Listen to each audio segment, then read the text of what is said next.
Assalamualaikum warahmatullahi wabarakatuh. Alhamdulillahilladzi hadana lihadza wa ma kunna linahtadiya laula an hadanallah. Laqad ja'at rasul rabbina bil haqq wa nudu an tilkumul jannatu ristumuha bima kuntum ta'malun. Asyhadu an la ilaha illallah wa asyhadu anna Muhammadar Rasulullah sallallahu alaihi wasallam wa ala alihi wa ashabihi amma ba'da. Alhamdulillahi rabbil alamin. Alhamdulillah jazahumullahu khaira. Alhamdulillah jazakumullahu khaira. Para kaum muslimin yang dirahmati oleh Allah, pada kesempatan kali ini kami mengambil tema Yasin dan kefadolannya. Surat Yasin adalah salah satu surat Al-Quran yang paling banyak dibaca dan dihafalkan oleh kaum muslimin di seluruh dunia. Hal ini bisa dimaklumi oleh karena begitu besarnya pahala dari membaca surat Yasin ini. Kefadolan yang pertama, di hadis Tirmidzi Rasulullah SAW bersabda, hatinya Al-Quran adalah Yasin. Maka barang siapa yang membaca surat Yasin akan ditulis Allah khatam Al-Quran 10 kali. Coba kita bayangkan, menghatamkan bacaan Al-Quran itu biasanya kalau kita setiap hari membaca selama 2 jam, maka 10-15 hari barulah kita bisa menghatamkan Al-Quran. Kalau 10 kali khatam Al-Quran berarti dalam waktu normal kita membutuhkan waktu sekitar 3 atau 4 bulan. Namun dengan membaca Yasin yang hanya butuh waktu insya Allah sekitar 10 menit sampai 15 menit, kita dicatat oleh Allah sama dengan khatam Al-Quran 10 kali khataman. Bayangkan berapa banyak pahala yang kita tabung dari membaca surat Yasin ini. Marilah kita perhatikan di dalam hadis riwayat Tirmidzi Rasulullah SAW bersabda, man qara'a harfan min kitabillahi falahu hasanah wal hasanatu bi asri amsalihha la aqulu alif lam mim harf bal alifun harf wa lamun harf wa mimun harf. Barang siapa yang membaca Al-Quran 1 huruf, maka dia mendapatkan 10 pahala. Aku Nabi tidak berkata bahwa alif lam mim adalah 1 huruf, tapi alif 1 huruf, lam 1 huruf, dan mim 1 huruf.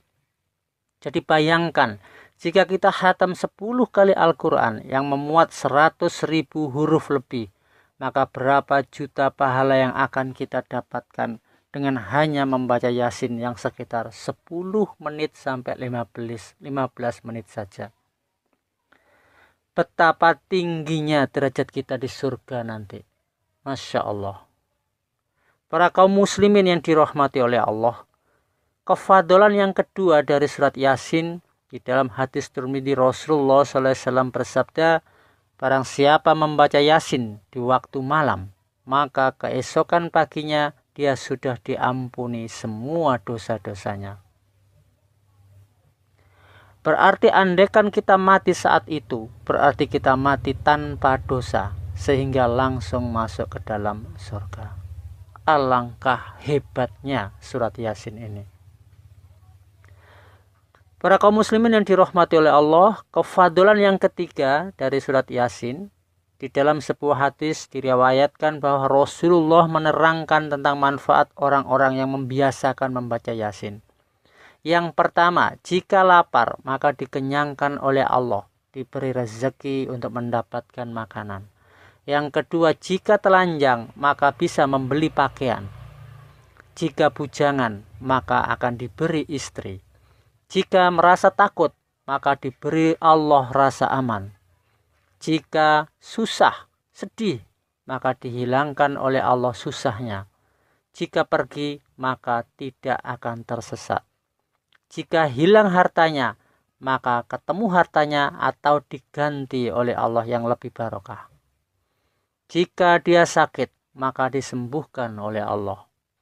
Jika dia haus, maka akan diberi minum, diberi rezeki oleh Allah. Jika mati, maka diringankan siksanya.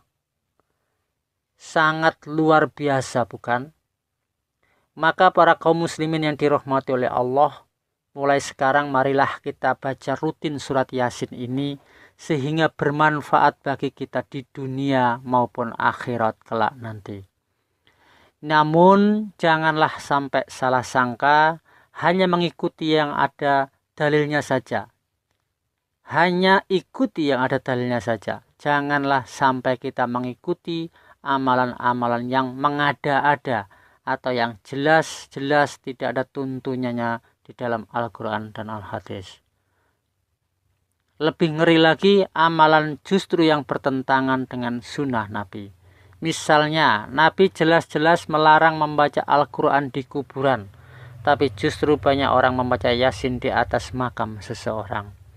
Ataupun bacaan Yasin untuk acara-acara khusus saja. Kalau tidak ada acara khusus, maka tidak pernah membaca Yasin. Inilah salah kaprah dari orang-orang yang kurang memahami ilmu agama, atau bahkan tidak mengerti ilmu, karena mereka tidak pernah atau jarang mengkaji Al-Quran dan Al-Hadis secara murni. Mereka hanya ikut-ikutan saja. Ironisnya, bahkan sampai-sampai mereka tidak ngerti apa itu hadis, apa itu isi Al-Quran, apa itu isi Al-Hadis. Para kaum muslimin yang dirahmati oleh Allah, itulah tadi tausiah tentang kefadolan surat Yasin. Dari situ marilah kita mendapatkan pelajaran betapa hebatnya surat Yasin, dan mari kita praktekkan setiap hari membaca surat Yasin agar kita mendapatkan barokah, berkah, kefadolan, manfaat baik di dunia maupun di akhirat kelak nanti. Alhamdulillah, jazakumullah khairan. Kurang lebihnya kami mohon maaf yang sebesar-besarnya. Wassalamualaikum warahmatullahi wabarakatuh.